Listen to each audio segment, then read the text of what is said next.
gráficas de una función cuadrática. En este caso nos dan lo siguiente: en una empresa se logra representar la eficiencia por medio de puntos, de acuerdo a la cantidad X de empleados contratados aparte del dueño. O sea, aparte del dueño está la eficiencia.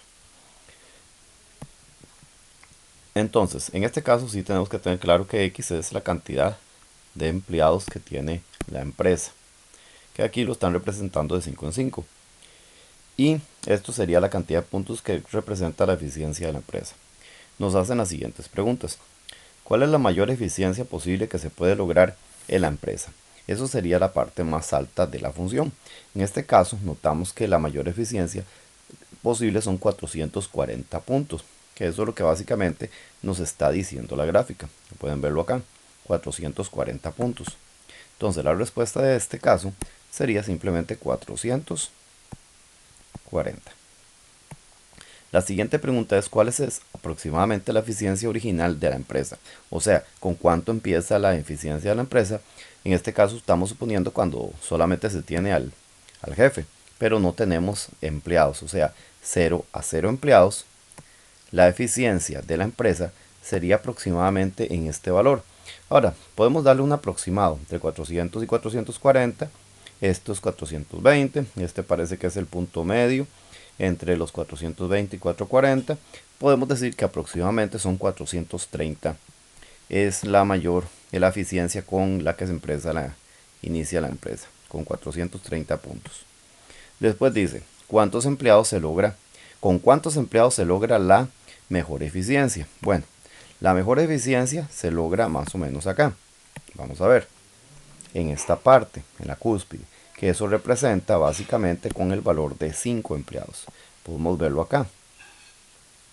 Vea que efectivamente es alrededor de los 5 empleados que obtenemos la mayor eficiencia posible. Entonces la respuesta aquí: ¿con cuántos empleados? Con 5. Y por último, aproximadamente con cuántos empleados, la eficiencia 0. O sea, cuando la eficiencia 0 es cuando la gráfica literalmente ha caído completamente, que es acá. Entonces sería básicamente en esta parte, con cuántos empleados. Ahora vamos a ver un poquito más de cerca para poder dar una mejor aproximación. Aquí es 35, 36, 37, 38 aproximadamente la cantidad de empleados con las que se logra la eficiencia de 0. O sea, si se contratan 38 empleados, la eficiencia de la empresa sería 0. Ahora, para contextualizar esta situación, puede ser una empresa donde a mayor cantidad de empleados la eficiencia va perdiendo porque entre ellos se estorban. Por ejemplo, una fotocopiadora, se van contratando empleados, la eficiencia va aumentando, pero después de cierta cantidad de empleados, la cantidad de máquinas que hay, más bien entre ellos se van estorbando y eso hace que la eficiencia vaya disminuyendo. Por eso es que en este caso vemos que hay un aumento de eficiencia conforme se contratan empleados hasta los 5, pero ya después de 5 la eficiencia empieza a caer. ¿Por qué? Porque ya entre los empleados más bien entre ellos se estorban. Entonces eso es lo que hace que la eficiencia llegue a ser incluso hasta 0.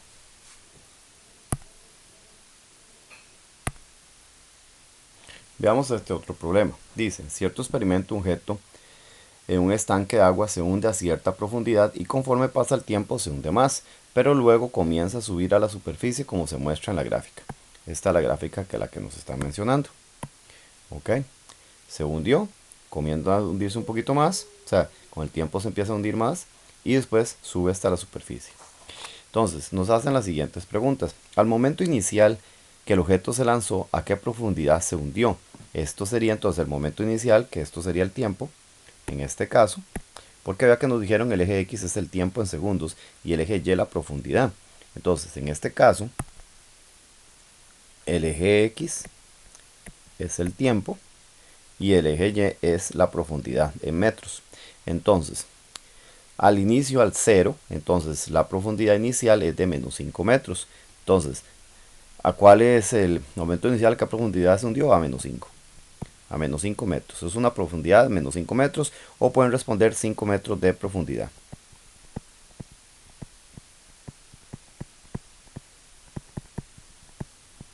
La segunda pregunta dice: ¿cuál es la mayor profundidad alcanzada? Sería el punto más bajo, que vemos que es menos 9.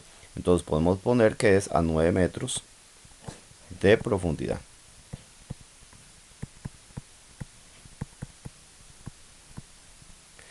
¿Cuánto tiempo? Bueno, o podemos responder -9 también, que sabemos que el valor negativo significa que es hacia abajo.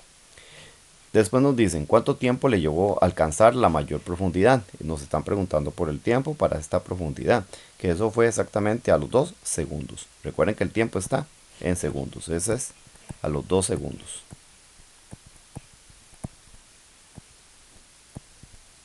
¿Y cuántos segundos le tomó alcanzar? Le tomó alcanzar la superficie del estanque, o sea, la superficie lo logra aquí, cuando ya la profundidad es 0, o sea que está precisamente arriba. Eso lo logró a los 5 segundos. Eso sería interpretar la información que nos están dando a partir de la gráfica. Recordemos que la gráfica nos da mucha información, solamente tenemos que aprender a leerla. Eso es todo.